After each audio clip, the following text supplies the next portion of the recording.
지난 강의에서 우리가 다룬 것이 다이버전스 정리를 다뤘죠. 다이버전스 정리를 다시 한번 써볼까요? 어떤 볼륨 오메가를 생각을 해보도록 하죠. 거기에서 그 볼륨 오메가에 대해서 A라는 임의의 벡터 필드에 볼륨 적분을 한다고 생각을 해보겠습니다. 자, 이렇게 표기를 하기로 했었죠. 그것이 어떻게 나타내어질 수 있느냐? 바로 이 오메가의 표면인 S에 대한 면적분으로 바뀔 수가 있게 되고, 이때 들어가게 되는 것이 A의 값을 그 면에서 미소 면적 곱하기 노멀 유닛 벡터로 쓸 수 있다라는 것이 다이버전스 정리였습니다. 여기서 A는 임의의 벡터 필드가 되겠죠. 자, 그런데 우리가 만약에 이 벡터 필드 A를 이것은 그냥 아무 값이나 아무 것이나 들어갈 수 있는 것인데, 그 중에서 특별히 이런 D 필드를 대입을 한다고 해볼까요? 이 D 필드가 여기서는 이제 디스플레이스먼트 벡터라고 이렇게 불리는 값입니다. 자, 이 값을 집어넣게 되면 뭐 표기상으로는 전혀 달라지는 것이 없을 것입니다. 네, 그렇죠. 어떤 볼륨 오메가에 대해서 divergence of displacement 벡터를 볼륨 적분을 해주게 되면 그 볼륨의 서피스에 대해서 이 D 필드를 면적분 해준 것과 같다라는 전과 똑같은 그런 결과가 나타나게 되죠. 하지만 임의의 벡터 A와 그리고 디스플레이스먼트 벡터 D는 여기서 다른 의미를 가지게 되는데요. 왜냐하면 우리가 알고 있는 것이 이 D 벡터의 다이버전스는 그 지점에서의 알짜 차지 덴시티 로, 그 지점에서의 로 값으로 결정이 된다는 것을 알고 있기 때문입니다. 이 근거가 되는 것은 바로 이렇게 쓴 이 식의 근거는 이것이 바로 맥스웰 방정식 중에 하나라는 거죠. 맥스웰 방정식 중에 하나인 것이고, 그래서 이런 쓰임이 허용이 되게 됩니다. 자, 그러면 그걸 한번 적용을 해볼까요? 자, 요렇게 적용을 하게 되면 어떤 일이 생길 것이냐면 이게 로 값으로 바뀌게 되겠죠. 그래서 오메가라는 볼륨 안에 있는 알짜 전하량의 적분값, 그러니까 결국 이것은 그 오메가 내부에 있는 넷 차지량이 되겠죠. 다시 한번 차원을 한번 맞춰보게 되면 이 로가 가지고 있는 것은 단위가 쿨롱 퍼 미터 세제곱에 해당하는 것일 거고, 다시 이 볼륨 적분이라는 것이 미터 세제곱을 컨트리뷰션 할 것이기 때문에, 자, 계산을 하고 나면 그러면 쿨롱 값이 나오게 돼서 그 오메가라는 볼륨 안에 있는 알짜 전하량을 얻게 될 것입니다. 자, 그것이 무엇으로 나타내어질 수 있냐면 이와 같이 서피스에서의 D필드의 면적분으로 나타낼 수 있다. 이런 이야기가 나타나게 되겠죠. 그래서 뭐 아마 이런 것들을 우리가 전자기학이나 이런 것에서 많이 다루었을 것 같습니다. 예를 들어서 x와 y와 d로 이루어져 있는데, 그런데 어떤 이게 뭐 반경이 r이라고 생각을 해볼까요? 이렇게 반경 r을 가지고 있는 어떤 구체가 있다고 생각을 하는 것이죠. 이렇게 구체가 이렇게 이쪽에도 있겠죠. 이렇게 돌아가서 이렇게 있겠죠. 그림을 그림이 그렇게 예쁘지 못하더라도 이해해 주시고, 이렇게 구체가 있을 텐데, 이 구체 안에 우리가 균일한 그 전화 밀도가 있다고 생각을 해볼까요? 예를 들어서 이게 뭐 n이라는 어떤 전화 밀도가 있다고 생각을 해보도록 하죠. 퍼 미터 세제곱의 단위로 이렇게 주어져 있다고 한다면, 그러면 이때 우리가 알 수 있는 것이 이 지점에서 이 서피스의 한 지점에서 D 벡터의 크기는 어떻게 될까요? 라는 그런 문제들을 내볼 수 있겠죠. 그러면 이것의 시메트리를 이용해서 아주 간단하게 다음과 같이 바뀌게 될 것입니다. D 벡터는 사실은 이런 스페리컬 코디네이트에서는 R 방향 성분하고 세타 방향 성분, 파이 방향 성분 뭐 이런 것들이 있겠지만 실은 R 방향 성분만 존재하게 될 거고요. 그래서 왜냐면 시메트리 때문에 그래서 D의 R 방향 성분 곱하기 이 구의 표면적의 크기가 되지 않겠습니까? 그래서 그게 4파이 R의 제곱이 될 텐데 그것이 이 구 안에 들어가 있는 R자 전하량하고 같아지게 되겠죠. 그래서 3분의 4파이 R의 세제곱이라는 그런 볼륨에다 우리가 가정한 균일한 차지량 혹은 입자의 양 이렇게 n 곱하기 물론 하나당 가지고 있는 것이 만약에 q라고 된다면 이렇게 해서 계산을 해 줄 수 있을 것입니다. 요것이 단위가 퍼 미터 세제곱이 나오게 될 것이고 요것이 미터 세제곱을 실제로 컨트리뷰션을 할 것이기 때문에 이것들은 캔슬 아웃 되고 여기서 나오는 쿨롱만 딱 남게 되겠죠. 그래서 여전히 차원이 잘 맞아떨어질 수 있을 것입니다. 이로부터 우리가 얼마는 D의 레디얼 방향 성분은 얼마입니다 라고 쓰는 것이 아무런 문제 없이 쉽게 가능하게 될 것입니다. 자, 그런데 이것은 이제 전자기학 같은 거에서 다룰 법한 예제가 되겠고요. 우리가 반도체 소자 모델링을 할 때 이걸 어디다 쓰게 되나요? 라고 이제 얘기를 해 보도록 하겠습니다. 자, 우리가 생각하는 반도체 소자 모델링이라고 한다면은 결국은 어떤 반도체 채널로 사용하게 되는 그런 반도체 영역을 생각을 하게 되겠죠. 그러면 그림을 한번 그려보면 어떨까 싶습니다. 우리가 생각하는 이 반도체 소자라는 것은 기본적으로 이런 생각을 할 수 있겠죠. 여기 어딘가에 이렇게 금속과 반도체가 만나는 어떤 면이 하나 존재하게 될 것입니다.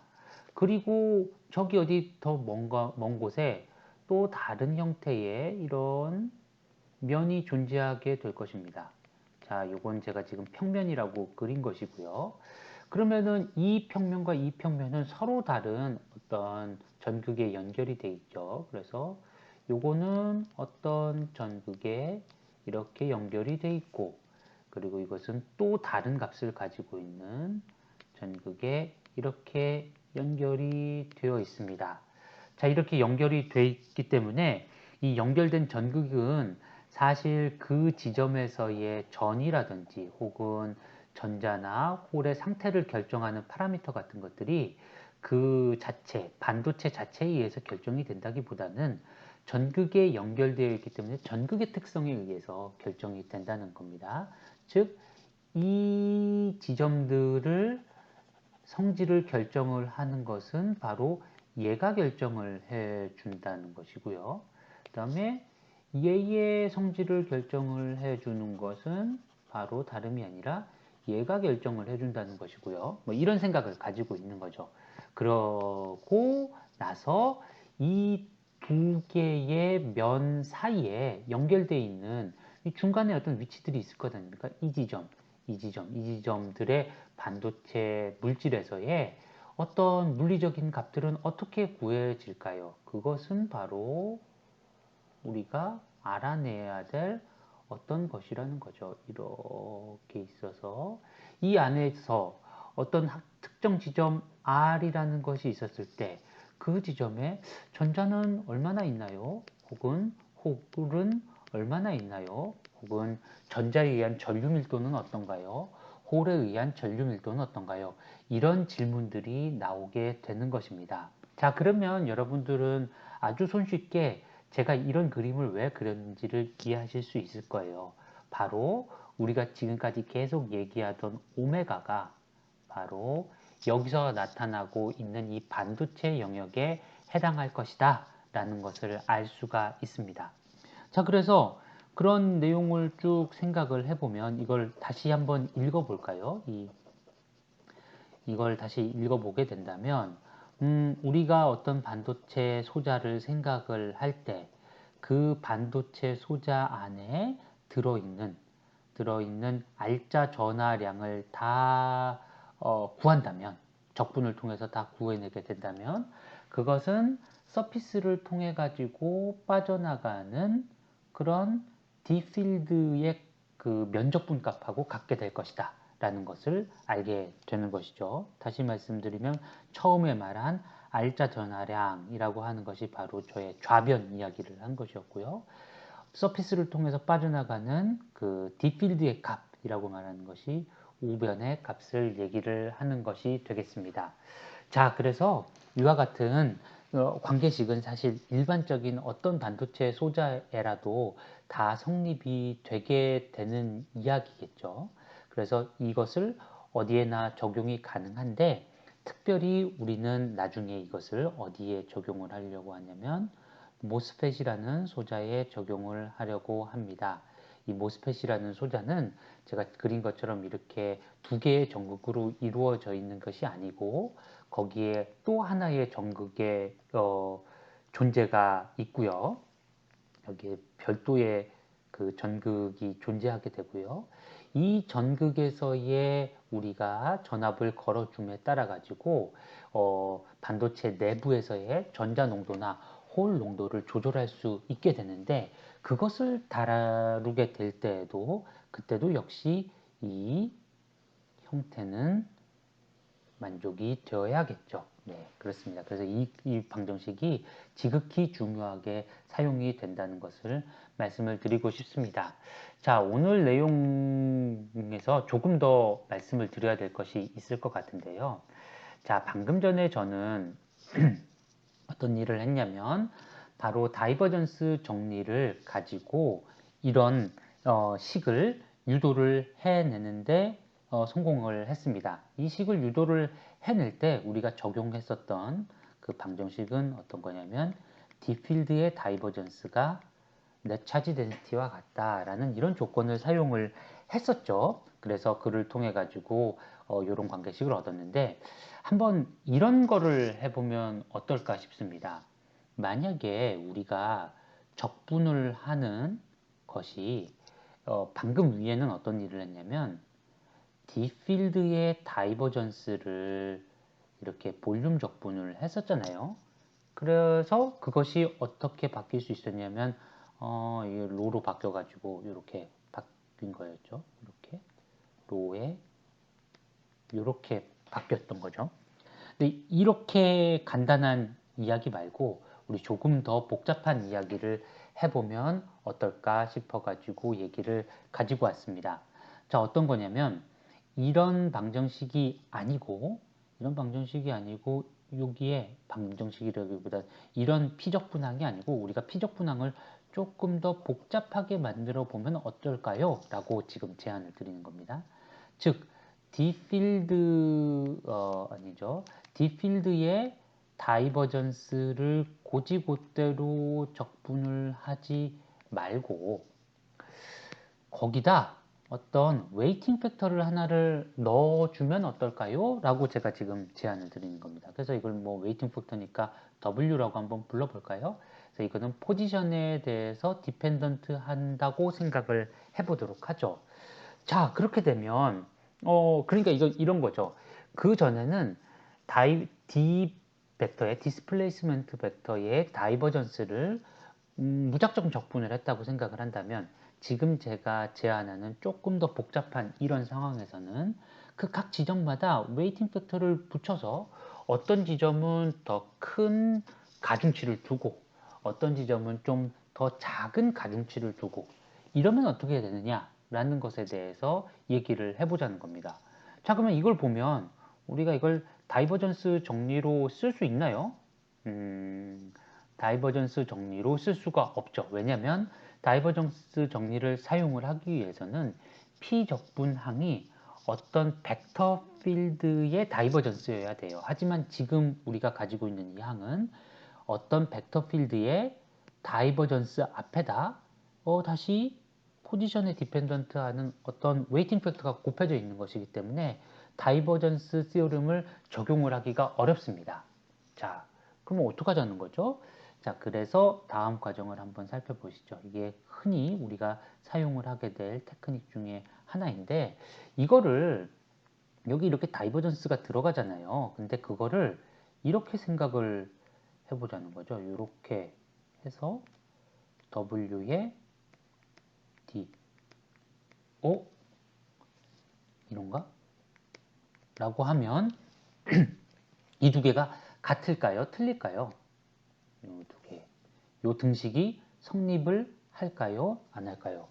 당연히 이 둘 사이에서는 등식이 성립할 수 없습니다. 왜냐하면 요 값을 우리가 마음대로 이렇게 바꿔 썼고 이렇게 바꿔 쓰는 순간 W를 여기 미분 연산자 안쪽으로 집어넣기 때문에 두 개가 같을 수가 없는 거죠. 예를 들어서 이건 마치 1차원으로 쓰면 우리가 어떤 일을 한 것과 똑같으냐면 뭐 어떻게 볼까요? W, D, dx를 마음대로 이렇게 d, dx의 wd입니다 라고 쓴 것이나 마찬가지라고요. 이런 거 가능하지 않죠. 실제로는 이렇게 되면 어떻게 돼야 되는 거죠? 이런 일을 하고 나면 이 등식이 성립하지 않기 때문에 등식을 성립을 하기 위해서는 여기에 다시 w를 x로 나눠주는 것이 이렇게 들어가 주어야 합니다. 자, 그런 것처럼 이걸 등식을 성립을 하고 싶게 되면 우리가 조금 변형을 가져다 주어야 되는데 그 변형으로 들어가게 되는 항이 바로 어떤 항이 있을 거냐면 오메가에다 이제 w를 다이버전스를 취해 주고요. 예, 그래서 그러면 이게 이제 벡터가 되겠죠. 요거는 벡터 필드가 될 것이고 거기다 여기 벡터 필드가 될 것이고 그것과 이 D 필드의 내적을 취한 값이 이렇게 들어가야 될 것입니다. 요걸 보시고 이제 처음에 뭐지? 라고 하시는 분이 있을 수 있는데요. 요것은 벡터의 항등식입니다. 그렇기 때문에 요것에 대한 따로 증명 같은 것들을 하지는 않을 것이고요. 이런 관계식이 있다는 것을 알아두시면 되겠습니다. 다시 한번 볼까요? 그러니까 이런 거죠. C 그 다음에 어떤 벡터 A가 이렇게 있다 라고 하면 이것은 어떻게 쓸 수 있냐면 C를 안쪽으로 넣었다가 그러면 이 두 개가 등식이 성립하지 않기 때문에 등식을 성립해 주기 위해서는 요렇게 곱하기 요렇게 되어야지만 두 개가 항등식이 성립하게 되거든요. 이 항등식을 이용을 해서 제가 써준 것에 불과하게 됩니다. 자, 이렇게 됐다고 해보죠. 자, 그러면 어떤 일이 생기는지 볼까요? 이런 관계식을 우리가 쓰고 나면 그 다음에 할 수 있는 것은 바로 요항은 이제 다이버전스 정리를 사용을 해가지고 이 닫혀있는 서피스에 대해서 WD라는 그런 벡터를 그래서 면적분 해준 것으로 쓸 수 있을 것이고요. 그 다음에 이제 이것은 더 이상 볼륨적분이 아니라 면적분이 되겠죠. 그리고 뒤에 있는 항은 다시 뭐 좀 처치가 곤란입니다. 그래서 이렇게 W하고 이렇게 D하고 이런 항들이 짜투리 항으로 나타나게 될 겁니다. 그러니까 뭐 사실 이렇게 한다고 해가지고 정말 어떤 부분이 더 좋은 거죠? 라고 물어보시면 아직은 딱히 대답을 해드리기가 어렵죠. 하지만 자, 우리한테 아직 남아있는 어떤 자유도라고 할까요? 그것은 이 W가 어떤 형태를 가지고 있는지에 대해 가지고 아직까지 우리는 별 이야기를 못 들었습니다. 그러니까 그 말은 W의 결정은 아직 우리 마음대로라는 거죠. 그래서 우린 나중에 어떤 일을 하고 싶냐면 많은 경우에 있어서 W를 잘 현명하게 구해서 요 항의 모양을 나중에 다른 방식으로 유용하게 바꾸는 일을 하고 싶습니다. 자, 그게 하나가 되겠고요. 그 다음에 이 서피스 적분, 요 서피스 적분 자체는 어떤가요? 전에 비해 가지고 조금 달라진 것 같긴 하지만 면적분을 취할 때 그 전에는 예전에는 그냥 DA하고 DA를 곱하는 이런 면적분이었다면 이제는 그 서피스의 각 지점에서의 웨이팅 팩터 W를 가지고 조금 변형이 되는 그런 식으로 구해질 수 있겠죠. 자, 오늘 이야기를 한번 정리를 해 보도록 하겠습니다.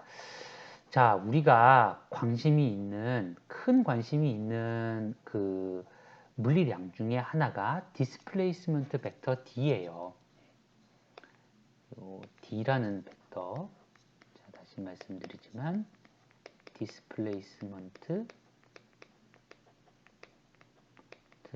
벡터. 이것에 대한 모델링을 우리는 하고자 합니다. 궁극적으로는 이걸 알아야지만 그래야지만 로 값에 대한 정보를 얻을 수 있기 때문에 그렇죠. 혹은 로의 적분된 형태에 대한 정보를 얻게 되죠.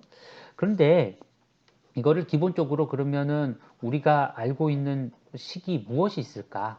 임의의 어떤 반도체 영역 오메가가 있을 때 우리가 알 수 있는 게 무엇이 있을까라고 말하면 이런 거는 손쉽게 알 수 있다는 거죠.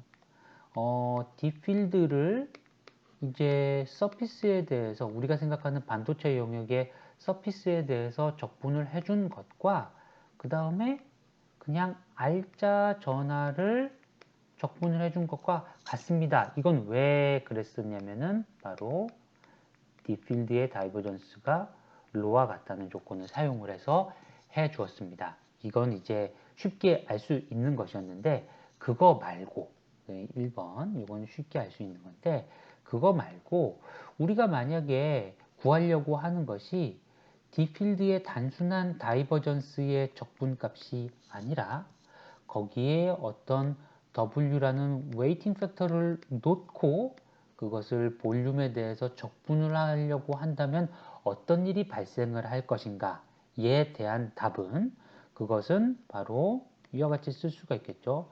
여전히 서피스 적분이 나타나긴 하는데 그때 나타나게 되는 그 적분돼야 되는 그 벡터가 더 이상 D 벡터 그 자체가 아니라 WD 벡터가 될 것이며 그리고는 우리가 이와 같은 일을 이 W의 도입에 의해 가지고 이 추가적인 항들이 생기게 되는 항이 생기게 되는데 그 항이 바로 이와 같은 W의 그레디언트와 그 다음에 D필드와의 이런 내적항이 나타나게 돼 있다라는 것을 깨닫게 됩니다.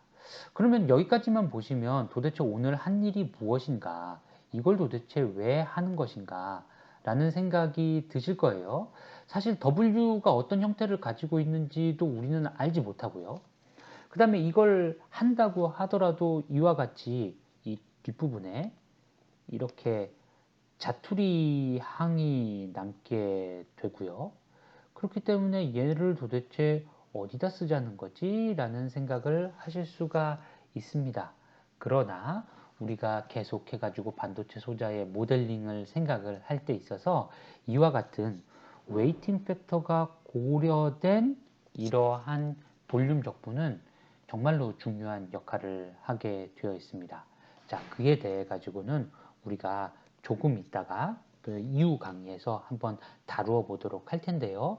어떤 식으로 먼저 다루어 보려고 하고 있냐면 이것을 차원을 낮춰 가지고 1차원에서부터 먼저 이야기를 나누어 가도록 하겠습니다. 자, 그래서 요약을 하자면 지난 시간에 배웠었던 다이버전스 정리를 고지고대로 이제 딥필드에 대해서 적용을 하게 되면 우리가 아주 잘 알고 있는 이런 관계식을 얻게 된다. 근데 이것만 가지고는 우리가 모델링을 더 이상 진행을 할 수 없다. 따라서 우리가 그 다음 모델링 방법으로 생각을 하는 것은 바로 D필드의 다이버전스를 그냥 적분을 하는 것이 아니라 일정한 웨이팅 팩터를 도입을 해서 적분을 해준다. 이것이 가능하게 될 경우에 이제 훨씬 더 많은 정보를 끄집어낼 수 있다라는 것이죠. 그런데 물론 이와 같이 귀찮은 항들이 나타나게 되고요. 이런 귀찮은 항들을 어떻게 취급을 할 것인가 하는 것들이 모델링을 하는 데 있어서 아주 중요한 일이 될 것입니다. 이에 대해서는 차차 설명해 나가도록 하겠습니다.